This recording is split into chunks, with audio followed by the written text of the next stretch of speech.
조선 정조 12년 한양 성북동 어귀에 자리한 작은 마을에 기이한 소문이 돌기 시작했다. 칠성단에 여인이 나타난다더군. 어떤 여인 말이오? 소복을 입고 매일 밤 나타나 빌고 있다 하오. 아이를 점지해 달라고. 마을 사람들은 처음엔 그저 호사가들의 입에서 나온 헛소문이라 여겼다. 하지만 며칠이 지나자 목격자들이 하나둘 늘어났다. 이 늙은 눈으로 똑똑히 봤소. 달빛 아래 하얀 소복이 바람에 나부끼는데 그 여인이 칠성각 앞에 무릎을 꿇고 빌고 있더군. 노인 박서방의 증언이었다. 그는 새벽마다 산에 올라 약초를 캐는 일을 하고 있었고 평소 허풍을 떨지 않는 성품으로 마을에서 신뢰받는 인물이었다. 칠성단은 마을 뒷산 중턱에 자리한 작은 제단이었다. 북두 칠성에게 자손의 안녕과 수명장수를 비는 곳으로 마을 부녀자들이 정월 초하루와 7월 칠석에 정성스럽게 제를 올리곤 했다. 그런데 그 여인이 누구인지 아시오? 글쎄, 얼굴을 자세히 보지는 못했지만 젊은 여인 같더군. 그런데 이상한 것은 박서방이 말을 멈추자 사람들이 더욱 귀를 기울였다. 무엇이 이상하다는 거요. 발자국이 없더군. 그 여인이 서 있던 자리에. 소문이 퍼진 지 보름이 지난 어느 날 밤 마을의 첫 번째 비극이 찾아왔다. 아이고, 우리 아이가. 대장간 김서방네 막내딸 순이의 비명소리가 한밤중에 마을을 깨웠다. 겨우 2살배기 아들이 갑자기 열을 내며 경기를 일으킨 것이었다. 의원을 불러라. 어서. 하지만 아무리 손을 써도 소용이 없었다.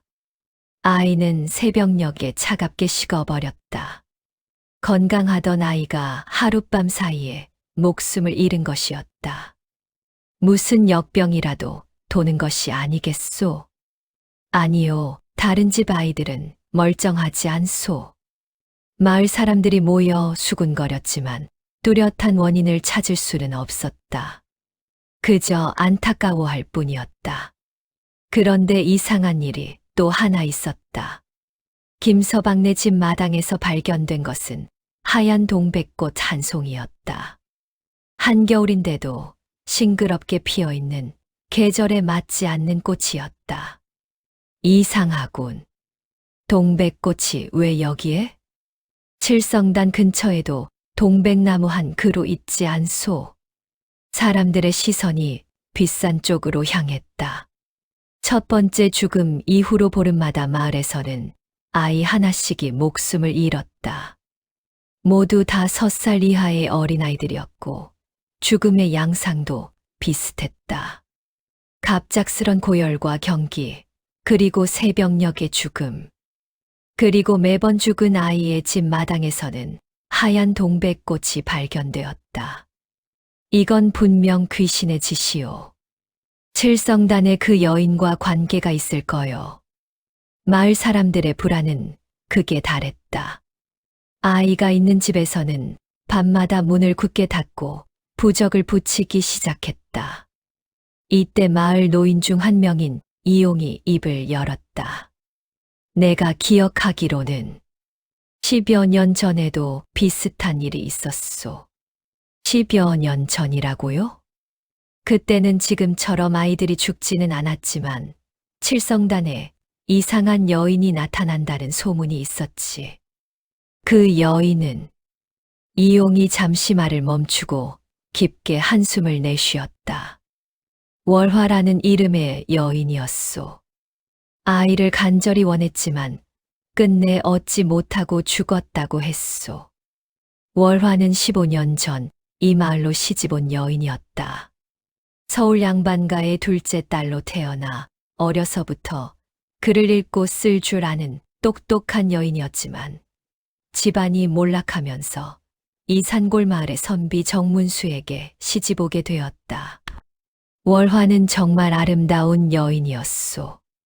달빛같이 하얀 피부에 버드립 같은 눈썹을 가진 이용의 회상이 계속되었다. 하지만 그 여인에게는 한 가지 슬픔이 있었지. 아이가 생기지 않는 것이었소. 월화는 결혼한 지 3년이 지나도록 아이를 갖지 못했다. 시어머니의 눈총과 남편의 차가운 시선을 견뎌야 했다. 급기야 정문수는 첩을 드리겠다고 선언했다. 그때부터 월화가 칠성단을 오르내리기 시작했지. 매일 밤 산에 올라가 빌고 또 빌었소. 그래서 아이를 얻었습니까? 아니요. 월화는 결국 아이를 갖지 못한 채 죽고 말았소. 그것도 참 비참하게. 이용의 목소리가 떨렸다. 어느 추운 겨울날 밤, 월화가 칠성단에서 얼어 죽은 채로 발견되었소. 그 손에는 하얀 동백꽃 한 송이를 꼭 쥐고 있었다고 했지. 마을의 불안이 극에 달하자 누군가 한양에서 유명한 무당을 모셔왔다. 보살이라 불리는 그 무당은 마을에 도착하자마자 칠성단 쪽을 바라보며 고개를 저었다. 이곳에 깊은 원한이 서려 있구나. 보살은 하루 종일 마을을 돌아다니며 기운을 살폈다.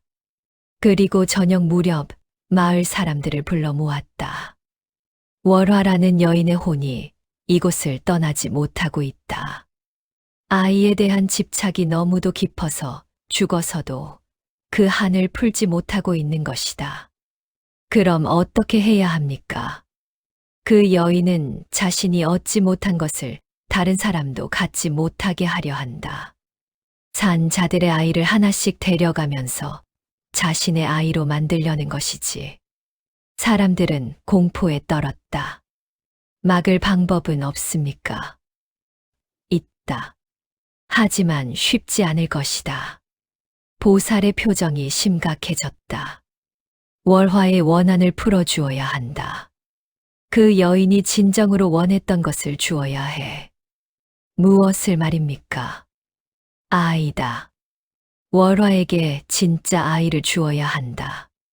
보살의 제안에 따라 마을에서는 큰 굿을 벌이기로 했다. 하지만 보살의 요구는 예사롭지 않았다. 월화에게 바칠 아이의 혼이 필요하다. 이미 죽은 아이 중 하나의 혼을 불러와야 한다. 무슨 소리입니까? 그럼 그 아이는 어떻게 되는 겁니까? 그 아이는 월화와 함께 저승으로 갈 것이다. 하지만 그래야만 다른 아이들을 구할 수 있다. 마을 사람들은 심각한 갈등에 빠졌다. 한 아이를 희생시켜 다른 아이들을 구한다는 것이 옳은 일인지 확신할 수 없었다. 그때 김서방이 나섰다. 우리 순이를 보내겠소. 이미 죽은 자신의 막내 아들을 말하는 것이었다. 김서방. 어차피 우리 순이는 이미 떠났지 않소. 그 아이가 다른 아이들을 구할 수 있다면 그것도 좋은 일 아니겠소. 김서방의 눈에서 눈물이 흘러내렸다. 보름달이 떠오른 밤, 마을 사람들은 모두 칠성단으로 향했다. 보살이 제단을 차리고 굿을 시작했다. 꽹과리와 장구 소리가 산골에 울려 퍼졌다. 보살이 춤을 추며 신을 불렀다. 월화야, 월화야, 내 한을 들어주러 왔다. 한참 후 찬바람이 불어오더니 제단의 촛불이 모두 꺼졌다. 그리고 달빛 아래 하얀 소복을 입은 여인이 나타났다. 월화였다. 그 여인의 얼굴은 창백했고 눈은 깊은 슬픔으로 가득 차 있었다. 하지만 동시에 무언가에 대한 강렬한 갈망도 느껴졌다. 아이, 내 아이. 월화가 입을 열었다. 그 목소리는 바람 소리 같기도 하고 울음소리 같기도 했다. 월화야, 내 아이를 데려왔다. 보살이 말했다. 그러자 어디선가 어린아이의 웃음소리가 들려왔다. 김서방네 순이의 혼이 나타난 것이었다. 엄마, 순이가 월화를 향해 두 팔을 벌렸다. 월화의 얼굴에 처음으로 미소가 떠올랐다. 그 여인이 순이를 품에 안았다. 내 아이. 드디어 내 아이를. 하지만 그때였다. 갑자기 월화의 표정이 변했다. 그 여인이 마을 사람들을 노려보더니 소리쳤다. 아니다. 이 아이 하나로는 부족하다. 나는 더 많은 아이들이 필요하다. 월화가 순이를 아는 제 마을 쪽으로 향했다. 그 여인의 원한은 한 아이로는 해결되지 않았던 것이다. 막아라, 막아.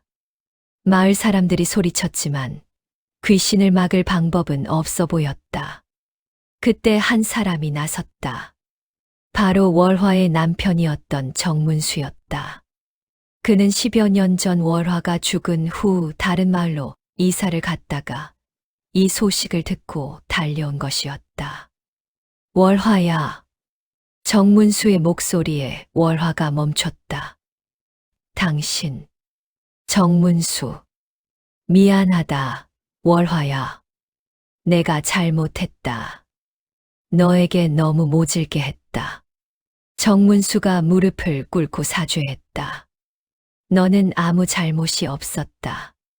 아이가 없다고 해서 너를 버리려 했던 내가 잘못이었다.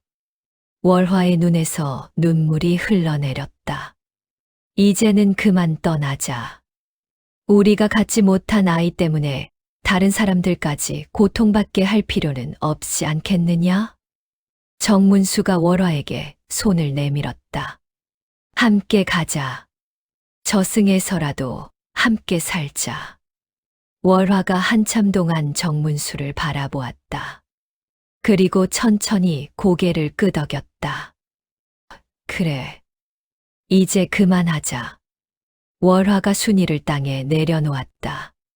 그러자 순이의 모습이 점점 흐려지더니 사라졌다. 아이의 혼이 제자리로 돌아간 것이었다. 모든 걸 내려놓자, 월화야. 정문수가 다시 말했다. 응. 월화가 대답했다. 그 여인의 얼굴에서 원한과 집착이 사라지고 평온함이 자리 잡았다. 미안했어. 아이들아. 월화가 마을을 향해 고개를 숙여 사과했다. 그리고 정문수와 함께 천천히 걸어가기 시작했다. 두 사람의 모습이 점점 흐려지더니 마침내 완전히 사라졌다. 동시에 찬바람도 멈추고 따뜻한 기운이 칠성단에 돌았다. 그 후로 마을에는 다시 평화가 찾아왔다. 아이들의 죽음도 멈췄고 칠성단에 나타나는 여인도 더 이상 보이지 않았다. 사람들은 월화와 정문수를 위해 작은 비석을 세웠다. 그리고 매년 그들의 기일에는 제를 올려주었다. 특히 김서방은 자주 그 비석을 찾아가 순이와 함께 차려놓은 제물 앞에서 이야기를 나누곤 했다. 순이야, 고생 많았구나. 덕분에 마을이 평화로워졌다. 어느 날 김서방이 비석 앞에서 절을 하고 있을 때 바람에 흩날리는 동백꽃 한 송이가 그의 어깨에 떨어졌다. 하지만 이번에는 불길함이 아니라 따뜻함이 느껴졌다. 김서방이 고개를 들어 칠성단을 바라보니 저 멀리서 월화와 정문수 그리고 순이가 함께 손을 잡고 서 있는 것 같았다. 그들은 모두 환하게 웃고 있었다. 이제 평안하게 쉬어라.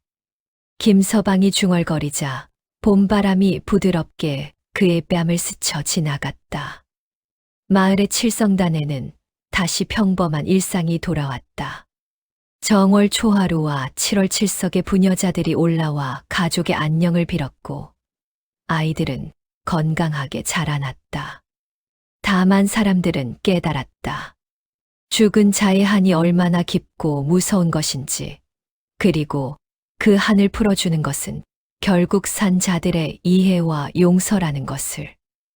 월화의 이야기는 마을 사람들 사이에서 대대로 전해져 내려갔다. 아이를 간절히 원했지만 얻지 못한 여인의 슬픔과 그 슬픔이 원한으로 변했을 때의 끔찍함, 그리고 마침내 사랑과 용서로 회원된 이야기로. 그리고 칠성단의 동백나무는 해마다 봄이 되면 더욱 아름다운 꽃을 피워냈다. 마치 저승에서 평화를 찾은 월화가 이승에 보내는 안부 인사처럼.